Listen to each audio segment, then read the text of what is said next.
పాపు బయటికి రా. వదిలేండి సార్, నేను పార్కింగ్ చేస్తాను. బయటికి రా, నువ్వు బయటికి రమ్మను కదా. రా. కార్ తీసుకుని ఎక్కడికి వెళ్తున్నారు సార్? సార్ ఒక్క నిమిషం అడిగాను మిమ్మల్ని సార్. నా కార్ దాన్ని సెకండ్ హ్యాండ్ లో తీసుకున్నాను. ఎక్కడికి తీసుకెళ్తున్నావు?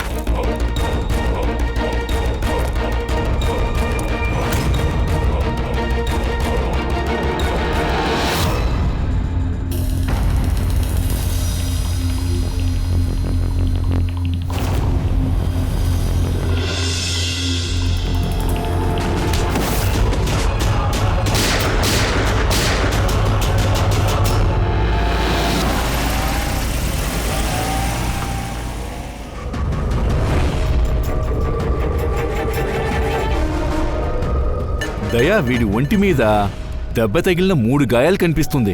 3 గాయాలు బుల్లెట్ తగిలినట్టే ఉంది. అది కాకుండా మిగతా ఏ గాయాలు లేవు. బుల్లెట్ తగిలిన గుర్తు.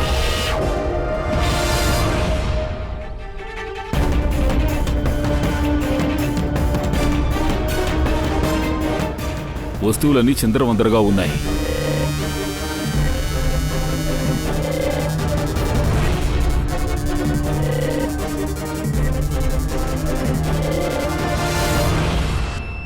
ఈ ప్లేస్ ని చూస్తుంటే ఇద్దరి మధ్య గొడవ జరిగినట్టే అనిపిస్తోంది. కారు దొంగతనం చేయడానికి గరాజ్ లోకి వెళ్ళుంటారు. మనోజ్ సార్ అది చూసి ఆపడానికి ప్రయత్నించుంటారు. అందుకని ఇలా జరిగి ఉంటుంది. ఇద్దరి మధ్య బాగా పెద్ద గొడవ జరిగింది. అంతకుడు డైరెక్ట్ గా మనోజ్ గారిని చూసి షూట్ చేశాడు. తర్వాత కార్ తీసుకువెళ్ళాడు. Sir, bullet shell sir. చూస్తానికి వాటర్ గన్ లాగా ఉంది. ఓహో, ఈ కార్ను కొట్టేసిన వాడెవరో మనం కనిపెట్టి తీరాలి. వీడు హై అండ్ గన్ను వాడాడే. అది కూడా సెకండ్ హ్యాండ్ బండి దొంగలిస్తానికా? ఈ కాస్ట్లీ కార్ను వదిలేసి సెకండ్ హ్యాండ్ కార్ను మాత్రం ఎత్తుకు వెళ్ళాడు. డాక్టర్ గారు, డెఫినెట్గా ఇక్కడ గొడవ జరిగింది కాబట్టి ఆధారం ఏదో దొరుకుతుంది. దాన్ని బట్టి మనం నేరస్తుని కనిపెట్టేయచ్చు. సరిగా చెప్పావు దయా. సరే, ఒక పని చేద్దాం. ఈ మొత్తం స్థలాన్ని బాగా చెక్ చేసి చెప్తాను. ఇలా చూడండి, జరిగింది ఎవరు మార్చలేరు. మీ హెల్ప్ లేకుండా వాళ్ళని పట్టుకోలేము. ధైర్యంగా ఉండండి. కార్లో అయినా కాస్ట్లీ వస్తువులున్నాయా? లేదు, కాస్ట్లీ అయిన వస్తువులు ఏవి కార్లో లేవు. ఆ కార్ని మనోజ్ 2 రోజులకు ముందే తీసుకొచ్చాడు. కారు ఎక్కడ కొన్నారు? వీకర్ బజార్స్ నుంచి. ఇంకా దాన్ని ఒక్కసారి నడిపారు. Pankaj, traffic police and control రూమ్కి ఫోన్ చేయి. కార్ని ఎక్కడైనా చూస్తే వెంటనే ఇన్ఫార్మ్ చేయమన్నాం. అలాగే సార్. పూర్వి, కొంచెం రికార్డ్స్ని చెక్ చేసి చూడు. ఇటువంటి మోడల్లో ఉన్న కార్లని దొంగిలించేది ఎవరో తెలుసుకో. అలాగే లోకల్ కారు దొంగలు ఇక్కడ ఎంతమంది ఉన్నారో కూడా తెలుసుకో. వాళ్ళని కూడా ఎంక్వైరీ చేద్దాం. సార్,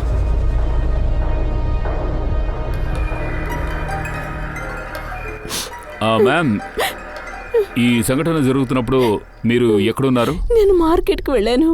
ఇక ఆయన త్వరగా ఆఫీస్ నుంచి కూడా వచ్చేసారు. ఒంట్లో బాలేదని చెప్పారు. సరే, మీరు ఇంటికి తిరిగి వచ్చిన వెంటనే ఇక్కడ ఏమైనా డిఫరెంట్గా కనిపించిందా? లేదు సార్, ఏమీ తెలీదు. సార్, క్రైమ్ బ్రాంచ్ వాళ్ళు ఈ కార్ మాత్రమే కాకుండా ఇంకా 3 కార్లు దొంగిలించారని. ఒకటి వినయ్ కార్. ఒకళ్ళు ట్రాఫిక్ పోలీస్ వేషం వేసుకుని డ్రంక్ అండ్ డ్రైవ్ కేసులో తీసుకువెళ్ళిపోయారు. కానీ అప్పుడు వినయ్ డ్రింకే చేయలేదు. తర్వాత ఇంకొక కార్ రెస్టారెంట్ బయట నుంచి తీసుకువెళ్లారు. ఆకాష్ అనే వ్యక్తి రెస్టారెంట్కి వెళ్ళాడు. అక్కడ వేలే పార్కింగ్ కోసం ఎవరో తప్పుడు స్టాఫ్కి ఆ కీ ఇచ్చారు. అతను ఆ కారుతో వెళ్ళిపోయాడు. అక్కడ స్టాఫ్ని అడిగి చూసాం, అక్కడ వేలే పార్కింగే లేదంట. తర్వాత 3వ కార్ రోడ్లో భార్య కోసం వెయిట్ చేస్తుంటే ఒక అతను వచ్చి తీసుకువెళ్ళిపోయాడు. తనని గన్నుతో బెదిరించి కార్ని తీసుకువెళ్ళాడు. కానీ కార్స్ అన్ని సెకండ్ హ్యాండ్. ఆశ్చర్యంగా ఉంది, సెకండ్ హ్యాండ్ కార్ వెనకాల తిరుగుతున్నారు. ఇంకొక విషయం సార్, ఈ కార్స్ అన్ని ఈ కార్ డీలర్స్ దగ్గర కొన్నది. వింతగా ఉందే, దొంగిలించబడిన కార్లన్నింటినీ వీ కార్స్లో కొన్నారా? ఈ సెకండ్ హ్యాండ్ కార్స్లో ఏమిటంత ప్రత్యేకత? వాటిని పొందడం కోసం ఏకంగా అచ్చలు చేయడానికి తెగిస్తున్నారు. వీ కార్స్ డీలర్ని ఎంక్వైరీ చేద్దాం. కొద్ది రోజుల క్రితం మీ షాప్ నుంచి సెకండ్ హ్యాండ్ కార్స్ని సేల్ చేశారు. వాటిని ఈవిడే కొన్నారు, అవి ఇప్పుడు దొంగిలించబడ్డాయి కూడా. అవేమైనా స్పెషల్ కార్సా? స్పెషల్ ఏం కాదు సార్, అంతా నార్మలే. కానీ ఎందుకు దొంగిలించారో నాకు అర్థం కాలేదు సార్. ఇది మామూలుగా జరగలేదు. దొంగతనం వెనకాల ఏదో కారణం ఉంది. అది మీరే కదా కనిపెట్టాలి మేడం. నాకైతే ఏమీ అర్థం కావట్లేదు. సరే, మీకు ఈ కార్స్ ఎక్కడి నుంచి వస్తున్నాయి? నేను ఈ బిజినెస్ కొత్త, దాని గురించి నాకు అంతగా తెలియదు సార్. ఏమిటయ్యా, నువ్వు బిజినెస్ చేస్తానంటున్నావు, కార్లు ఎక్కడి నుంచి వస్తున్నాయో తెలీదా? అయితే మరి ఇక్కడ ఉన్నవన్నీ దొంగ కార్లా? ఏంటి సార్ ఏం మాట్లాడుతున్నారు? మా నాన్నకి సిటీలో చాలా మంచి పేరుంది. పాత కారుని కొత్త కారుగా మార్చి అమ్మడంలో ఎక్స్పర్ట్. ఇది మీ నాన్న చేసే బిజినెస్ ఏంటి? అవును సార్. ఎక్కడున్నారు మీ నాన్న? కొద్ది రోజుల క్రితం హార్ట్ అటాక్ వచ్చి చనిపోయారు సార్. అందువల్ల చేసిన ఉద్యోగం మానేసి చెన్నై నుంచి ఇక్కడికి వచ్చాను. ఓ సారీ సార్, ఎలాగైనా ఈ బిజినెస్ ని మానేయాలనుకుంటున్నాను. ఎందుకంటే దీని గురించి నాకు పెద్దగా తెలియదు సార్. మరెలా చేయను? మీ నాన్నగారికి తప్ప ఈ కార్స్ అన్ని ఎక్కడి నుంచి వస్తున్నాయి ఇంకెవరికి తెలీదా? తెలియదు సార్. ఎవరైనా స్టాఫ్ ఉంటారు కదా, వాళ్ళకి దీని గురించి తెలుసుంటుందిగా. ఇదిగో రాజు గారు ఉన్నారు, కానీ ఆయనకు కూడా అంతగా తెలియదు. పాత కార్లు ఎక్కడి నుంచి వస్తాయో నాన్నకి మాత్రమే తెలుసు. నాన్న చనిపోయినప్పుడు 5 కార్లే ఉన్నాయి. వాటిని ఆక్షన్లో తీసుకున్నా. అందువల్లే ఈ ప్రాబ్లం. 1 మినిట్. ఇప్పుడు నువ్వేదో అన్నావే, 5 కార్లని ఆక్షన్ చేశాను. అవును సార్. అందులో 4 దొంగిలించబడ్డాయి, ఇంకా ఒకటే ఉంది. దొంగోడు ఖచ్చితంగా 5వ కారు దగ్గరికి వెళ్తాడు సార్. డెఫినెట్ గా జరుగుతుంది. సరే, మీ రిజిస్టర్లో అన్ని డీటెయిల్స్ ఉంటాయి కదా, వాటిని తెచ్చి మాకు ఇవ్వు. ఈ 4 కార్లే కాకుండా 5వ కార్ని ఎవరు కొన్నారో మాకు తెలియాలి. వాళ్ళ అడ్రస్ కూడా మాకు కావాలి. మిస్టర్ అభయ్, ఒక విషయం తెలుసుకోండి. మీ కార్ని ఇప్పుడు దొంగిలించడానికి ప్లాన్ వేస్తున్నారు. మీరు చెప్పింది అర్థం కాలేదు సార్. నీ కార్ దొంగలకి టార్గెట్ గా ఉంది. నీ కార్ తీసుకోకపోతే పోయినట్టే. వాళ్ళు అలర్ట్ గా ఉన్నారు. అసలు మీరేం చెప్తున్నారు? నా కార్ని దొంగతనం చేస్తారని మీకెలా తెలిసింది? Mister Abhay, we car dealer దగ్గర నుంచి కొద్ది రోజుల క్రితం మీరు సెకండ్ హ్యాండ్ లో ఒక కారు కొన్నారు. మీ కారుతో పాటు ఆ వీ కార్స్ వాళ్ళు ఇంకా కొన్ని కార్స్ కూడా అమ్మారు. అవన్నీ మీ దొంగిలించబడ్డాయి. కారే ఇంకా దొంగలించబడలా. దొంగడు మీ కారుని దొంగలిస్తాడు. ఆఫీసర్, నేను సెకండ్ హ్యాండ్ కార్ తీసుకోలేదే. అయితే ఏం దొంగతనం చేస్తాడు? ఏమిటి? కానీ డీలర్ దగ్గర ఉన్న డీటెయిల్స్లో మీ పేరు అడ్రస్ కదా ఉన్నాయి. ఇదిగో చూడండి, మీ ఐడి ప్రూఫ్ అండ్ అడ్రస్ అన్నీ ఉన్నాయి. సార్, ఈ ఐడి ప్రూఫ్ అడ్రస్ అంతా నాదే. కానీ సార్, నేను కార్ కొనలేదు. ఎవరికైనా ఆథరైజేషన్ ఇచ్చారా? లేదు మేడం. మీ ఐడి ప్రూఫ్ అలాగే అడ్రస్లు దొంగడికి ఎలా వెళ్ళింది? తెలీదు సార్. అయితే మీ యొక్క అడ్రస్ ప్రూఫ్ ఎవరికైనా ఇచ్చారా? లేదు సార్, నేను ఎవరికి ఇవ్వలేదే. నేను నా డాక్యుమెంట్స్ని లామినేట్ చేయడానికి వెళ్ళాను. అప్పుడు నా డాక్యుమెంట్స్ని మర్చిపోయి షాప్లోనే పెట్టేశాను. మీ డాక్యుమెంట్స్ అంతా షాప్లోనే ఉందని షాప్ వాడు చెప్పాడు. సార్, అక్కడ కూడా డాక్యుమెంట్స్ దొంగతనం చేసి ఉండొచ్చు. అయి ఉండొచ్చు. సార్, మీరందరూ చదువుకున్న వాళ్ళు, ఇలాంటి తప్పు ఎలా చేశారు? ఒకవేళ ఇరుక్కుంటే తప్పించుకోవడం కష్టం. సారీ సార్, ఇక మీద అలర్ట్గా ఉంటాను. ఓ ఐడి చూపించి ఓ కారును కొనుక్కుని దాంతోపాటు మిగిలిన బళ్ళు దొంగిలించి వాటితో ఏం చేయబోతున్నాడు? సార్, అతను ఎవరైనా కారుని కొనడానికి వస్తారు. అక్కడ ఎవరైతే రాకేష్తో ఉన్నారో ఖచ్చితంగా వాళ్ళు చూసే ఉంటారు. తప్పకుండా చూసుంటారు. సరే, అక్కడికే వెళ్ళి చూద్దాం. 5 సెకండ్ హ్యాండ్ కారులో 4 దొంగతనం అయ్యాయి, మిగతా 1 ఉంది. అది కూడా ఎవరో కొనుక్కున్నారో దాని గురించి మనకు తెలియలేదు. ఇది పెద్ద విచిత్రంగా ఉంది. సార్, 5వ కారు కొనడం కోసం ఈ అడ్రస్ ప్రూఫ్, ఐడి ప్రూఫ్ ఇవన్నీ డూప్లికేట్వే వాడుకున్నారు. సార్, ఫేక్ ఐడి ఇచ్చి ఎందుకు కారు కొనాలి? చాలా కారణాలు ఉండొచ్చు, కానీ పూర్వి మనకి దీని వెనకున్న కారణమేంటో తెలియాలి. దానికోసం వీ కార్ మొత్తం చరిత్రను తెలుసుకోవాలి.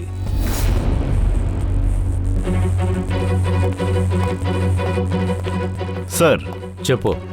నేను నరేష్ కుమార్ మొత్తం రికార్డు చెక్ చేశాను. అతనే వీ కార్ ఓనర్. ఒక్కో ఆక్షన్లోనూ ఖచ్చితంగా 5 కార్లు అమ్ముతున్నాడు. అభిజిత్, ముందు ఎవరెవరు ఈ కారును కొన్నారో వాళ్ళ గురించి మన దగ్గర వివరాలు ఉంటాయి కదా? సార్, వాళ్ళ బ్యాక్గ్రౌండ్ చెక్ చేశాను. అందరూ బాధ్యత గలవారుగా ఉన్నారు. క్రిమినల్ రికార్డ్సే లేవు, మంచివాళ్లే. కానీ ఇప్పుడు ఈ కారు దొంగతనమైంది కదా, దాని రిజిస్ట్రేషన్ నెంబర్ చూస్తే మనకు తెలుస్తుందిగా ఎక్కడుందో. అవును సార్, ఆ బళ్ళన్నీ కూడా మిస్సింగ్. ఆ రిజిస్ట్రేషన్ నెంబర్తో ఇప్పుడు ఏ బండి లేదు. సరే, ఎలాగోలాగా విచారిద్దాం. ఎస్ సార్, అడిగాను. ఈ కార్ అంతా ఎక్కడికి వెళ్ళిపోయిందని ఎవరికి ఏం తెలీదు. అలాంటప్పుడు ఈ సెకండ్ హ్యాండ్ కార్లన్నీ ఎలా మాయమవుతున్నాయో కనిపెడతాం. ఇటువంటి కార్ల కోసం ఒక హత్య జరిగింది. సోలంకి చెప్పు. అలాగా, చాలా మంచిది. మేము వస్తున్నాం. సోలంకి ఏంటో కనిపెట్టాడంట.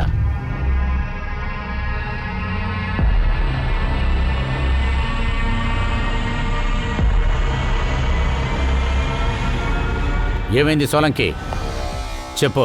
బాస్, క్రైమ్ స్పాట్ లో నాకు ఒక ఆకు దొరికింది. అది పౌవౌ ట్రీకి సంబంధించింది. ఆ చెట్టు ఆక? కానీ ఆ పక్కనెక్కడ ఇటువంటి చెట్టే లేదుగా. దయా, ఇది బయట నుంచి ఎక్కడో వచ్చింది. ఇది హంతకుడి డ్రెస్ మీద స్టిక్ చేసి ఉండొచ్చు కదా. దానికి అవకాశం ఉంది. సరే, ఆకుతో పాటు ఇంకో ఆధారం కూడా దొరికింది. ఈ పురుగు పేరు రైనోపీటల్. ఇది అడవిలో మాత్రమే ఉంటుంది. అడవి చెట్టులో ఉండే బ్రాంచెస్ ఇంకా స్టెమ్స్ లో, ముఖ్యంగా వేర్లలో ఉంటుంది. ఇది కూడా అప్పుడు బయట నుంచే వచ్చుండాలి. ఒకవేళ హంతకుడి డ్రెస్సు లేదంటే షూ అయి ఉండొచ్చు. అంటే ఆ హంతకుడు ఇటువంటి ఏరియాలోనే ఎక్కడో తిరుగుతూ ఉన్నాడు. అక్కడి రైనోబిటల్ పురుగు ఉండుంటుంది. బావుబావు చెట్టు కూడా ఉండుంటుంది. అలాంటప్పుడు ఈ ఏరియాని మనం కనిపెట్టాలి. ఎక్కడ ఈ చెట్టు ఉంది, రైనోపిటిల్ ఎక్కడుందని. సిటీకి బయట అడవే ఉంది. అక్కడ కొన్ని ఏరియాల్లో మాత్రం ఈ చెట్లని నేను కూడా చూశాను. అలాంటప్పుడు ఒక పని చేద్దాం. అడవిలో వెళ్ళేటప్పుడు ఎక్కడైనా సీసీటీవీ ఫుటేజీలు ఉన్నాయా కనిపెట్టండి. ఉంటే మనం ఫుటేజ్ చెక్ చేద్దాం. ఖచ్చితంగా ఈ హంతకుడు దొంగతనం చేసిన కార్లని తీసుకొని ఇటువంటి చెట్లున్న చోటుగా చూసుకొని వెళ్ళుంటాడు. అది మాత్రమే కాదు, అక్కడే ఇటువంటి పురుగులు ఉంటాయి.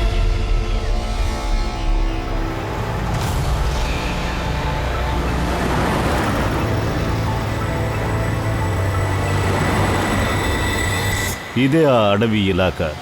ఇక్కడే ఆ చెట్లన్నీ ఎక్కువగా ఉంటాయి. పంకజ్, ఈ ఏరియాలో ఎన్ని సీసీటీవీ కెమెరాస్ ఉన్నాయో వాటన్నిటినీ నువ్వు చెక్ చేయి.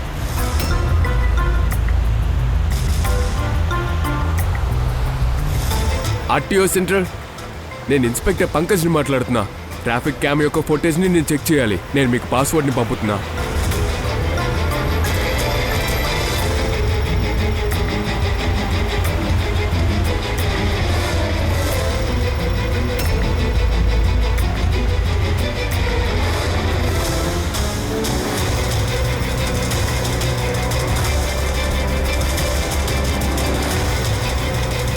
కార్లన్నీ వస్తూనే ఉన్నాయి.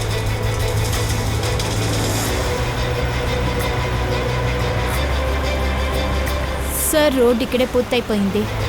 అయితే కార్స్ ఇక్కడే ఉండుండాలి.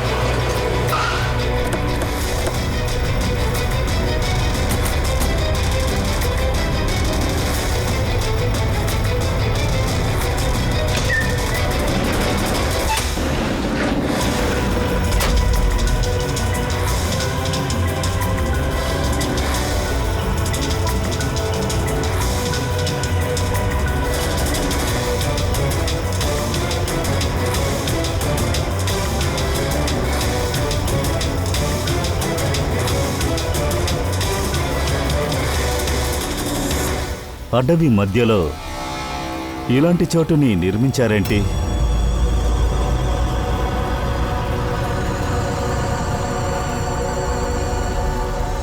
అదే కాకుండా ఇక్కడ ఏ కారు లేదే.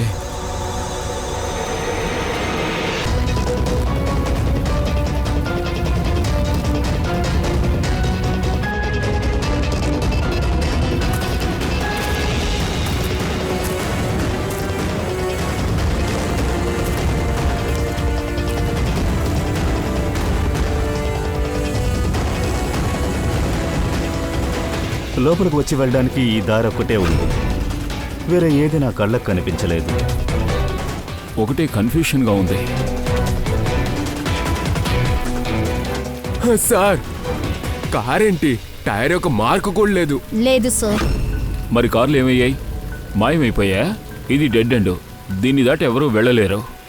కారు తిరిగి వెళ్ళుంటే ఫుటేజ్లో కనిపించేది కదా. ఆ 5 కార్లు ఖచ్చితంగా ఇక్కడికి వచ్చాయి. కానీ ఇక్కడి నుంచి ఎక్కడికి వెళ్ళాయి అదే అర్థం కానంటుంది. మరి ఈ కార్లన్నీ భూమికి అడుక్కు వెళ్ళాయా లేక ఎగిరి వెళ్ళిపోయాయా? ఎవరి కార్లైతే దొంగిలించబడ్డాయో అందులో వినయ్ అండ్ ఆకాష్ వాళ్లే స్కెచ్ని గీసిచ్చారు. వీడేమన్నా పాత కల్పరేటా? రికార్డులు చెక్ చేస్తే ఏమీ తెలియట్లేదు. ఎవరో కొత్త ప్లేయర్. I see. కార్తో పాటు ఇది కూడా కనిపించట్లేదు. సార్, దయా, ఇదిగో ఇది చూడండి.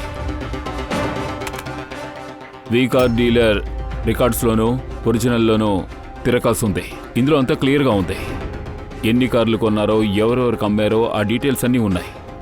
చాలా చోట్ల నుండి కార్స్ అండ్ బైక్స్ని తీసుకున్నారు.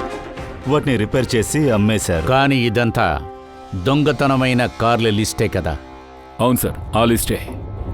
కానీ దీని ప్రకారం చూస్తే 5 కాదు 6 కార్లు.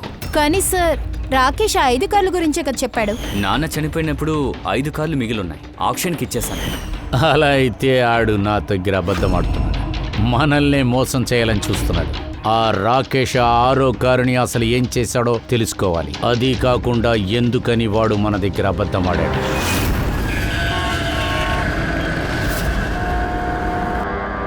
సార్, నేనెందుకు మీకు అబద్ధం చెప్పాలి? నువ్వు 6వ కారు గురించి మాకెందుకు చెప్పలేదు? ఏంటి 6వ కారు? ఆ కార్నే మీ నాన్న ఆక్షన్లో తీసుకున్నారు. 6 కార్స్ ఉన్నాయి, 5 కాదు. అవును సార్, నేను ఆ ఒక్క కారుని ఎంప్లాయీ రాజుకి ఇచ్చాను. ఇదిగో ఇతనే రాజు. ఎరా రే, అది స్ట్రైట్గా చెప్పు, ఎందుకు ఇట్లా తిప్పి చెప్తావు? అందరి టైము వేస్ట్ చేస్తున్నావు నువ్వు. రాజుకి ఎందుకు కారు ఇచ్చావు? సార్, రాజు మా నాన్న దగ్గర చాలా ఏళ్ళుగా పనిచేస్తున్నారు. ఆయన నన్ను ఆ కారుని అడిగారు. ఆ కారుని ట్యాక్సీగా మార్చి యూజ్ చేసుకుంటానని చెప్పారు. ఎటు బిజినెస్ని క్లోజ్ చేయాలనుకుంటున్నాను, అందుకే కారు ఇచ్చేశాను. దాని బదులుగా డబ్బులు కూడా తీసుకున్నాను. కానీ సార్, ఆ కార్కి ఆక్షన్ జరగలేదు. కానీ హంతకుడు సెకండ్ హ్యాండ్ కార్ వెనకాల ఎందుకున్నాడు? సార్, అయితే ఈ దొంగడు 6వ కారు కూడా దొంగలిస్తాడుగా. రాజు ఎక్కడున్నాడు? ఇవాళ ఆయన రాలేదు. ఆయన ఇంటి అడ్రస్ ఇవ్వు. ఏదో విధంగా ఈ రాజుని 6వ కారుని కనిపెట్టాలి. సార్, అదొచ్చి ఈ రాజు ఇప్పుడు ఇంట్లో లేడు. ముందుగా వాడి ఫోన్ని ట్రేస్ చేసి కరెంట్ లొకేషన్ ఎక్కడుందో చూడు. అలాగే సార్. సార్, ఒకవేళ ఈ కారు దొంగతనం వెనకాల ఓనర్ వాళ్ళ అబ్బాయి రాకేష్ ఉండొచ్చా? ఎందుకంటే ఆప్షన్ గురించి తనకి మాత్రమే తెలుసు. ఎందుకంటే ఏ కారు ఎవరి దగ్గరికి వెళ్తుందో తనకి మాత్రమే తెలుసు. నో పూర్వి, దీని వెనక రాకేష్కి సంబంధం ఉండే అవకాశం లేదు. వాడైతే అసలు ఆ కార్ని అమ్మేవాడు కాదు కదా. కార్ను దొంగిలించే ప్లాన్ ఉంటే ఆక్షన్ వేయాల్సిన అవసరమే లేదు కదా. సార్, లొకేషన్ దొరికేసింది. Highway number 45. Highway number 45. ఈ కారు దొంగతనం వెనక ఎవరి హస్తముందో ఈ రాజు చెప్తాడు.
ZX05 ZX8596. ఎవరి పేరులో కార్ రిజిస్టర్ అయ్యిందో చూడు. తప్పించుకుని ఎక్కడికి వెళ్తాడు? ఈ కార్ని సిఐడి గరాజుకు తీసుకెళ్దాం. రాజుని అటాక్ చేసేందుగా ఈ కారులో ఏముందో తెలుసుకుందాం. ఓకే సార్, ఈ కార్ ఎక్కడికి పోయింది? రాజు గారు, ఏం కాలేదు కదా? మీ కార్ ఏమైంది? దాన్ని తీసుకెళ్ళిపోయాడు. ఎవరు తీసుకెళ్లారు? నాకు తెలీదు, ఎవరని తెలీదు. వాడొచ్చాడు, నేను ఆపాను. వాడు కారు తీసుకుని ఇటుపక్క తిన్నగా వెళ్ళిపోయాడు. ఎలాగైనా కార్ని వెతికి తీరాలి. డెఫినెట్గా ఎక్కువ దూరం వెళ్ళి ఉండడు. వాడిని ఫాలో అయ్యి పట్టుకోవచ్చు. పదండి. ఓకే, లోకల్ పోలీసులకు కాల్ చేసి ఇన్ఫార్మ్ చేయి. రోడ్స్ని బ్లాక్ చేయమని చెప్పు. వాళ్ళు తప్పించుకోకూడదు.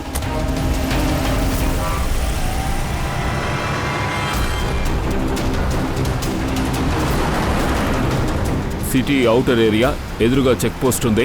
డెఫినెట్గా అటు వెళ్ళి ఉండడు. మనం లెఫ్ట్లో తిరుగుదాం. ఓకే అదిగో కార్ అక్కడ వెళ్తోంది.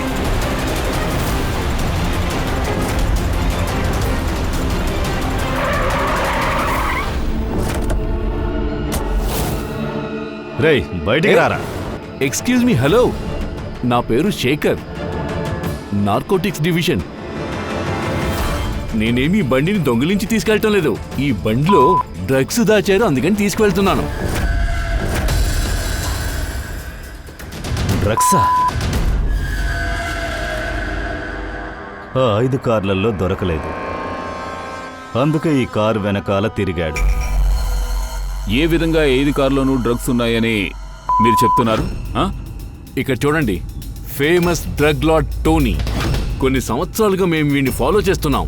వీకార్ డీలర్ ఓనర్ అయిన నరేష్, రాకేష్ వాళ్ళ తండ్రి, తర్వాత టోనీ, ఇద్దరు పార్ట్నర్స్. వెరీ ఇంట్రెస్టింగ్ ఫ్యాక్ట్ ఏంటంటే, కొన్ని సంవత్సరాల దాకా నరేష్ ఏమో చిన్న చిన్న ఆటోమొబైల్ బిజినెస్ చేస్తూ ఉండేవాడు. అది బ్యాంక్రప్ట్ అవ్వడంతో క్లోజ్ అయ్యేలా ఉండేది. కానీ సడన్ గా ఆపద్ బాంధవుడులా ఒక మనిషి వచ్చి వాడి బిజినెస్ లో ఇన్వెస్ట్ చేసి దాంతో రాత్రికి రాత్రే పెద్ద కార్ డీలర్ అయ్యాడు. దాంతో ఫేమస్ అయిపోయాడు. అంటే ఈ బిజినెస్ లో ఇన్వెస్ట్ చేసే మనిషి ఈ టోనీయా? అవును. అదలా ఉండగా టోనీతో పాటు ఇంకో డ్రగ్ మాఫియా ఉన్నాడు. వాడు అబ్రాడ్ లో నుంచి ఇండియాకి డ్రగ్స్ సప్లై చేస్తున్నాడు. వాడెవరు? వాడి గురించి ఏమైనా తెలిసిందా? దాన్నే మేము ఇన్వెస్టిగేట్ చేస్తున్నాము, తెలుసుకోవాలని ట్రై చేస్తున్నాం. కానీ ఆ లోపల నరేష్ చనిపోయాడు. వెల్, ఈ మధ్యలోనే టోనీ 25 కిలోల డ్రగ్స్ సప్లై చేశాడు. అవే డ్రగ్స్ అవే ఈ కార్లో ఉన్నాయా ఏంటి? ఎగ్జాక్ట్లీ. అంటే ఈ నరేష్కి మెయిన్ బిజినెస్ కార్స్ అమ్ముతున్నామని చెప్పి డ్రగ్స్ ని అమ్మడం. అవును. అందుకనే నరేష్ పాత బండిని టెంట్ పెయింట్ చేసి డ్రగ్స్ పెట్టుకుని పేరుకే ఆక్షన్ నడుపుతున్నాడు. అప్పుడే ఈజీగా డ్రగ్స్ సప్లై చేయడం వీలవుతుంది, ఎవరికి అనుమానము రాదు. ఆక్షన్కు ముందే నరేష్ చనిపోయాడు. అతని కొడుకు ఈ కార్లని అందరికీ అమ్మేశాడు. కానీ వాటిలో డ్రగ్స్ ఉన్న విషయం వాడికి కూడా తెలీదు. అందుకే టోనీ కార్ దొంగిలిస్తున్నాడా? అప్పుడే కదా డ్రగ్స్ తీయగలడు. సరే చూద్దాం, కార్లో ఎక్కడ డ్రగ్స్ ఉన్నాయో చూద్దాం.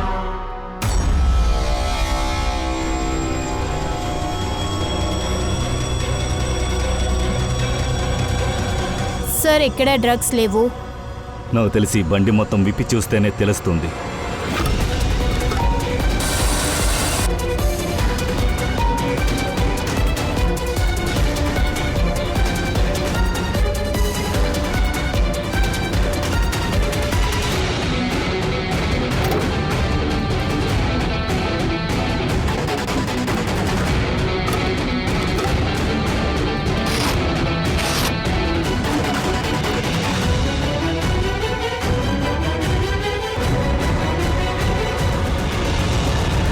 డ్రగ్స్ ఈ కార్లో లేవు సార్. ఒకవేళ ఆ 5 కార్లలో కూడా ఉండొచ్చుగా, కానీ ఆ కార్లు కనిపించట్లేదు. ఒకవేళ ఆ కార్లో నుంచి ఈ పాటికి డ్రగ్స్ తీసుంటారు. కార్ను కూడా మాయం చేసేస్తారు. సరే, నేను ఒక పని చేస్తాను. నాకంటూ ఇన్ఫార్మర్స్ ఉన్నారు, వాళ్ళని పెట్టుకొని నేను ట్రాప్కి ట్రై చేస్తాను. అలా ఏదైనా తెలిసొస్తే నేను వెంటనే మీకు ఇన్ఫార్మ్ చేస్తాను. Okay, thank you.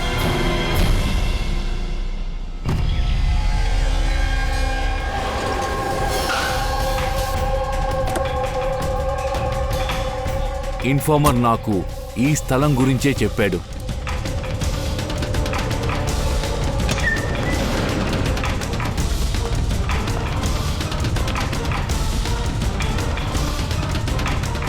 చెప్పండి శేఖర్. నాకిక్కడ ఏదో దొరికింది. మీరు వెంటనే వేర్ హౌస్ కి రండి. మీతో పాటు డాక్టర్ సోలంకిని కూడా తీసుకురండి. తన దగ్గర చెప్పండి వచ్చేటప్పుడు కెమికల్ డిటెక్టర్ తో పాటు రావాలని. ఏదైనా దొరికిందా ఏంటి? మొదట మీరు వెంటనే రండి, వస్తే అంతా ఎక్స్ప్లెయిన్ చేస్తాను. ప్లీజ్. Thank you.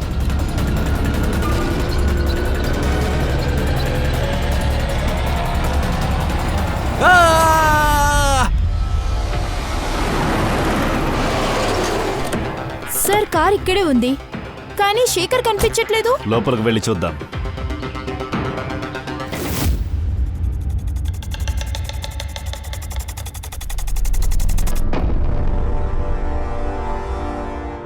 అభిజిత్, ఇక్కడ చూడు, ఏదో తేడాగా స్మెల్ వస్తుంది. అవును, కొంచెం విచిత్రంగానే ఉంది. ఏదో మాడిపోయిన వాసన వస్తోంది. ఇదిగో ఇక్కడి నుంచే వస్తుంది. అదిగో అక్కడ నీళ్లుంది కదా. బట్ సార్, ఇక్కడేం జరుగుంటుంది? సార్, ఇక్కడ స్ప్రింక్లర్స్ ఉంది, సో దాని నుంచి నీళ్ళు వచ్చుంటాయి. నో పూర్వి, పొరపాటున చెయ్యి మాత్రం పెట్టేయద్దు. అభిజిత్, ఇది నార్మల్ నీళ్లులా కనిపించట్లేదు. ఎందుకంటే ఏదో డిఫరెంట్ గా స్మెల్ వస్తుంది. ఇందులో ఏదో మిక్స్ చేశారు. కెమికల్ డిటెక్టర్ ని పెట్టి మొదట దీన్ని నేను చెక్ చేయాలి. కెమికల్ డిటెక్టర్ ని తీసుకురమని ఫోన్లోనే చెప్పారుగా. ఒక్క నిమిషం, ఇదిగో వస్తున్నా.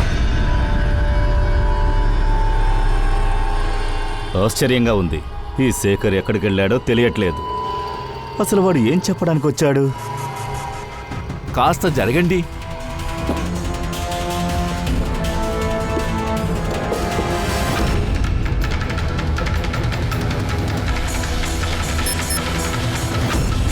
అభిజిత్, నా డౌటు నిజమే.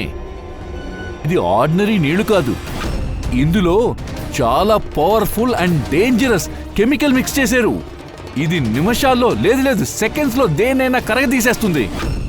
అలా అయితే సార్, మనం ఆ కెమికల్ పైనే నిలబడ్డామా? కానీ మనకేం కాలేదుగా. షూ కూడా బాగానే ఉందిగా. అభిజిత్, ఒక్కటి తెలుసుకో, ఈ కెమికల్ ప్రస్తుతం డైల్యూటెడ్ గా ఉంది. ఆ పవర్ లేదు, అందుకే తప్పించుకున్నాం. అది మాత్రం కాదు, ఈ నీళ్లుంది కదా, అది ఇక్కడికి ఎందుకు వచ్చిందంటే ఈ కెమికల్ ని ఇక్కడి నుంచి బాగా వాష్ అవుట్ చేశారు. కెమికల్ ని ఇక్కడెందుకు యూజ్ చేయాలి? అయినా ఇక్కడేం జరుగుతోంది?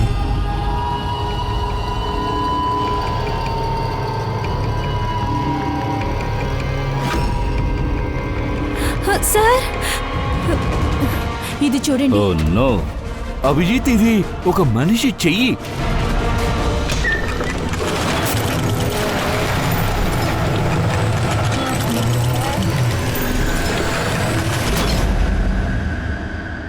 అరే, ఇదెలా క్లోజ్ అయింది?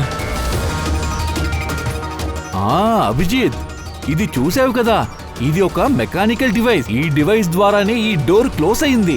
ఎవరో రిమోట్ ని పెట్టి ఈ డోర్ ని క్లోజ్ చేశారు. ఇప్పుడు ఏం చెయ్యాలి? బయటికి వెళ్ళడానికి ఈ దారే కదా ఉంది. ఎందుకు? ఇక్కడ ఇంకో దారి లేదా? మేము ఇంతకు ముందే వచ్చాం సార్. ఇక్కడ ఒక్క దారే ఉంది. అయితే ఇరుక్కున్నావా?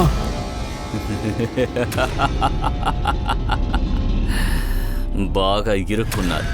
శేఖర్కి కారుకి ఏం జరిగిందో అదే మీకు జరగబోతోంది. మీరు శేఖర్ని ఏం చేశారు? అక్కడ ఒక చెయ్యి చూశారు కదా, ఆ చెయ్యి శేఖర్దే. ఎవర్రా నువ్వు? నీకేం కావాలి? దయాకి ఫోన్ చేసి ఆ 6వ కారుని తీసుకురమ్మని చెప్పు. మోసం చేయాలని చూస్తే అంతా పోతారు. ఆ తర్వాత మీ ఇష్టం. ఇక్కడి నుంచి తప్పించుకునే మార్గమే లేదు. నేను మనసు పెడితేనే తలుపు తీస్తుంది, మూస్తుంది. ఎక్కువ ఆలోచించకండి, మీ దగ్గర సమయం లేదు. నీ ప్రాణం, నీ స్నేహితుల ప్రాణాలు నీ చేతిలో ఉన్నాయి. అలాగే.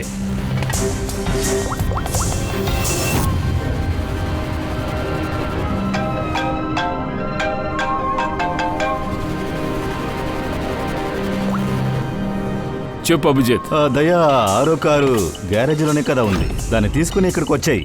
అడవి లోపల ఒక వేర్ హౌస్ ఉంది కదా. సరే, ఏం ప్రాబ్లం లేదుగా? అదంతా ఏమీ లేదు. కాకపోతే కొంచెం అర్జెంట్, ఇంకా ముఖ్యమైన విషయం. ఏసీపీ సార్కి ఈ విషయం చెప్పొద్దు, శ్రేయకి చెప్పొద్దు. ఓకేనా? శ్రేయనా? అభిజిత్, హలో.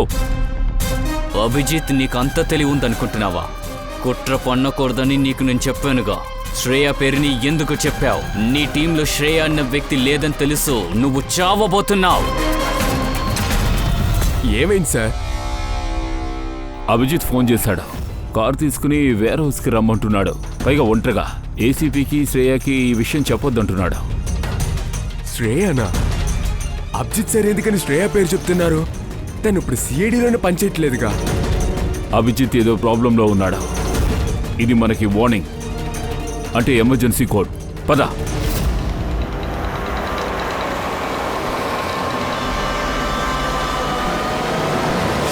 జాగ్రత్త! వెనక్కి వెనక్కి రండి. సార్, వెనక్కి రండి. వెనక్కి.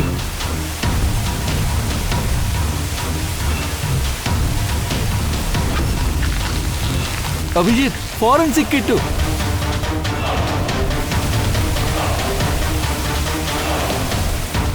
సార్, ఇక్కడ నుంచి తప్పించుకుని తీరాలి. మనం గనక ఇక్కడే ఉంటే మన పరిస్థితి అలాగే ఉంటుంది. ఫారెన్సిక్ కిట్ లా. ఎలా వెళ్ళేది ఇక్కడి నుంచి?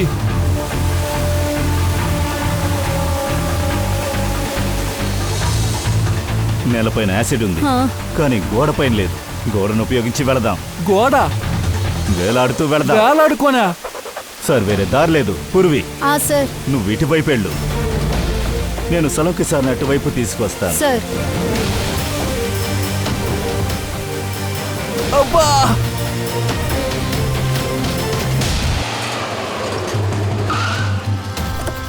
కార్ ఇక్కడే ఉంది.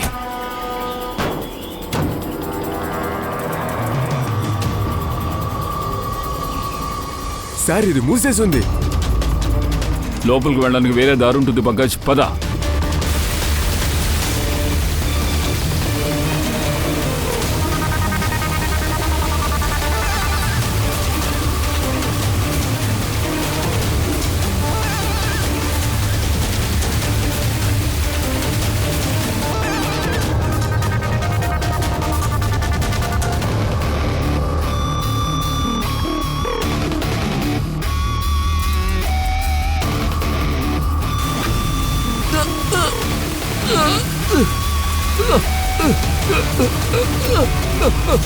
సార్ జాగ్రత్త.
అభిజిత్, అభిజిత్, అభిజిత్ సార్, అభిజిత్, నా మాటలు వినిపిస్తున్నాయా?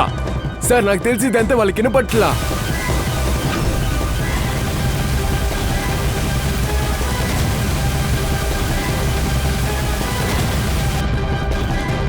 ఈ చోటు ఎక్కడుంది?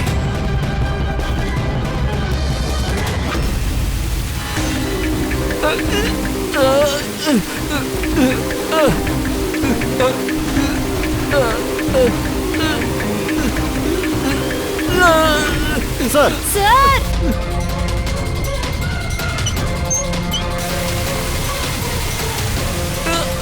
అభిజిత్, అభిజిత్, మీరు వెళ్ళిపోండి, నన్ను వదిలేయండి. సార్ కొంచెం హోల్డ్ చేయండి, నేను వస్తాను. వద్దు వద్దు, నా దగ్గరికి రావద్దు, మీరు వెళ్ళండి. లేదు సార్.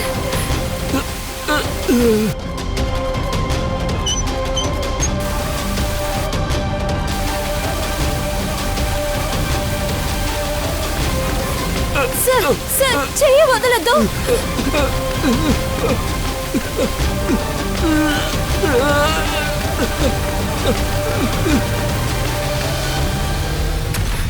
ఏయ్! సార్ ఏయ్! సార్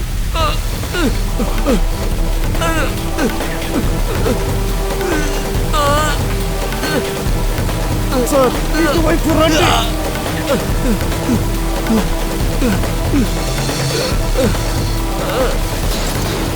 సార్ సలోంకి సోలంకి సార్ అక్కడ లీవర్ ఉందేమో చూడు.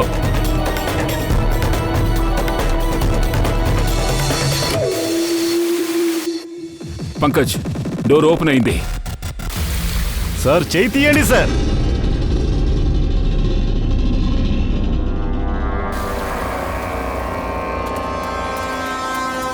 సార్ సార్ చెయ్యికి ఏమీ కాలేదే, అసలు ఏమైంది?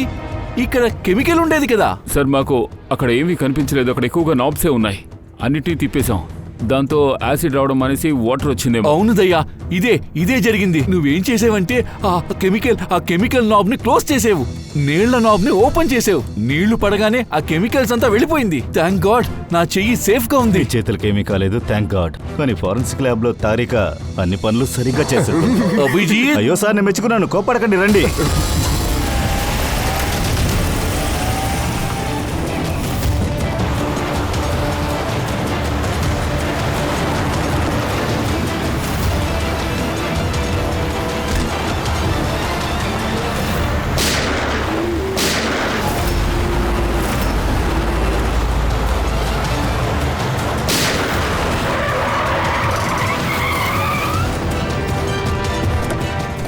నో, నువ్వా రాకేష్? అయితే డ్రగ్స్ స్మగ్లింగ్ మాస్టర్ మైండ్ నువ్వేనా?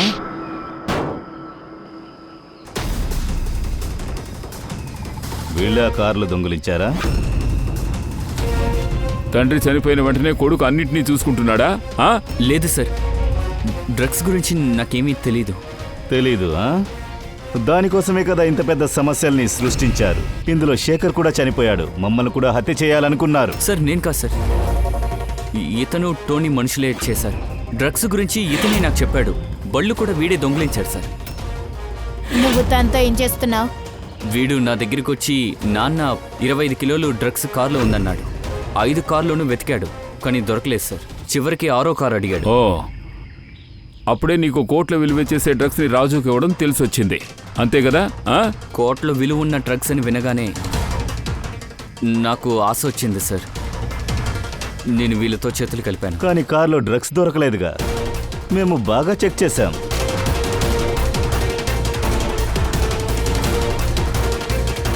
సార్, డ్రగ్స్ కార్లో లేదు, కారే డ్రగ్స్. ఏంటి? కారే డ్రగ్గా? ఎలా?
ఇది తెల్లగా ఉంది కదా, ఇదే డ్రగ్గు.